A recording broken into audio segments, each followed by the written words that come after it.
Hello children, our continuation topic is Mendel's monohybrid cross. So you might be aware we have done in 10th standard also. So Mendel's monohybrid cross. So this is a cross between, so monohybrid cross is nothing but cross between two parents. Cross between two parents, but why we are cross here? Cross means cross between two parents. But what is this monohybrid? So mono means one. So cross between two parents that differ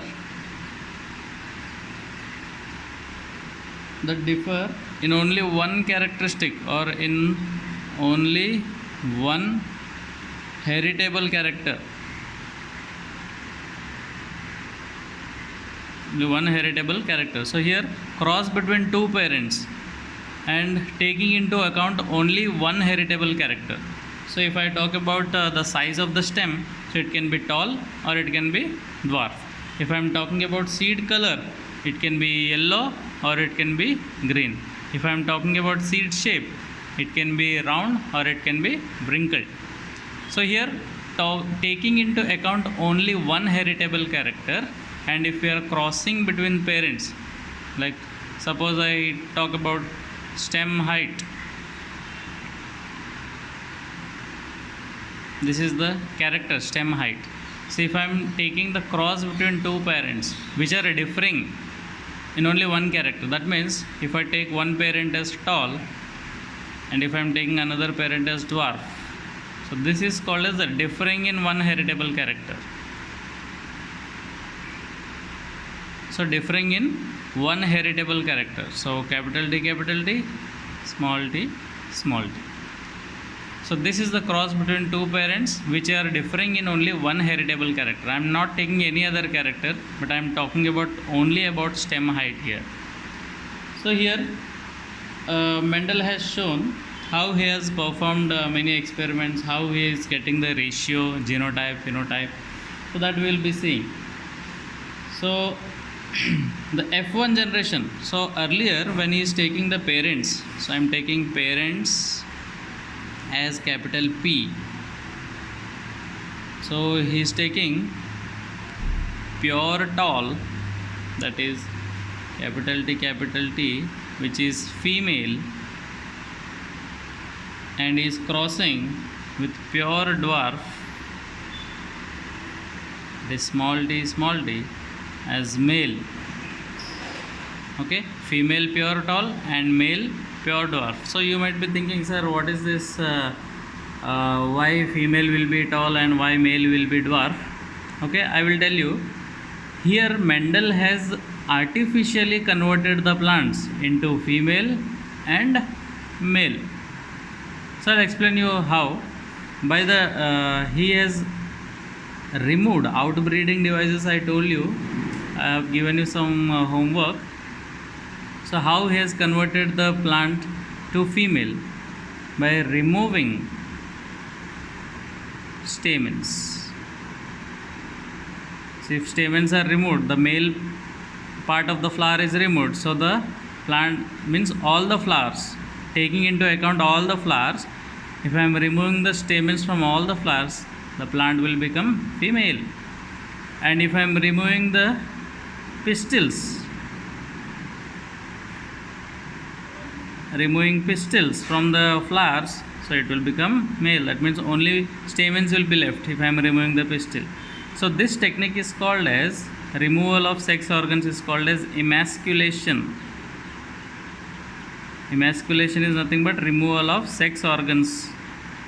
Okay, so there are different techniques: bagging, dusting, tagging. So all these are helpful in converting the plant into either male or female. So here pure tall, if the plant is pure tall, and if I am converting that plant, if I am removing stamens from that flowers, so the tall plant will become female.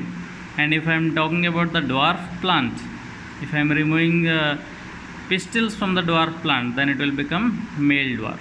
So these are parents, pure tall female pure dwarf male. Now what will happen? Next, as I have discussed, Mendel's experiment technique. Next process is hybridization. That means I am crossing between pure tall female with pure dwarf male. So when I am crossing these two, so what will I get? You know it. So if I am crossing, the result I will get is all tall plants. But in this case, see, this is homozygous and this is also homozygous. But here what I am getting is heterozygous. Homozygous tall, homozygous dwarf.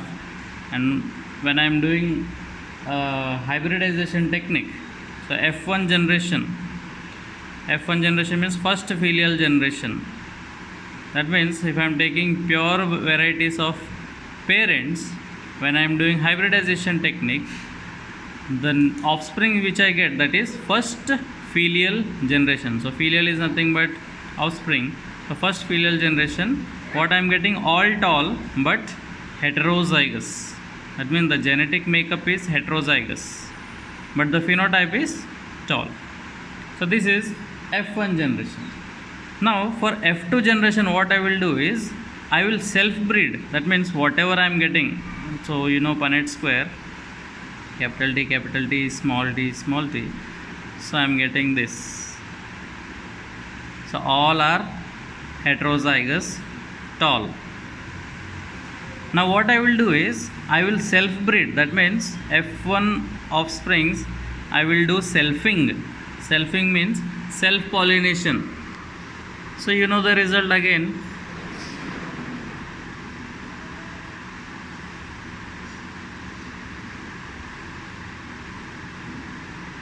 So we are going to get what?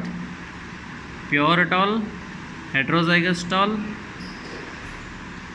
and pure dwarf.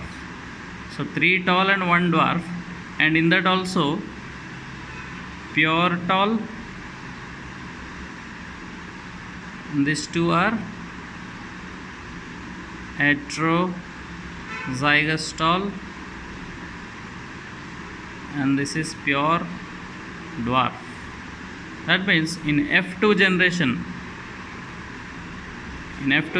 what I am getting, the hybrid, whatever hybrid I got in F1 generation, when I have done hybridization technique, what I received is pure tall, heterozygous tall and pure dwarf. The same thing again, whatever offsprings I got, if I am doing selfing in this, selfing, that means self pollination of pure tall, self pollination of heterozygous tall, self pollination of heterozygous tall and self pollination of pure dwarf. So what I am going to receive, if I am doing selfing in this, I will get again pure tall. If I am doing selfing in this, again I will get 3:1 ratio, that is 3 tall and 1 dwarf. This also same 3:1 I will get, and this one I will get all dwarf. So this is F3 generations. This is third filial generation, F3 generation. Again we'll look into F1. F1 what did we get? We got heterozygous, because we have taken pure varieties of parents.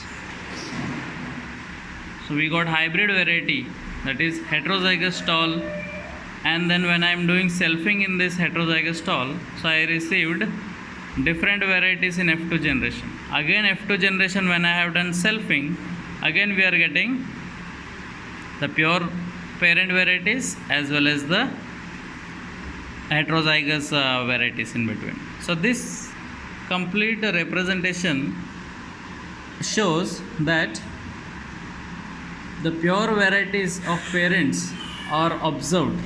The pure varieties of parents are observed in the later generations. So this is Mendel's monohybrid cross.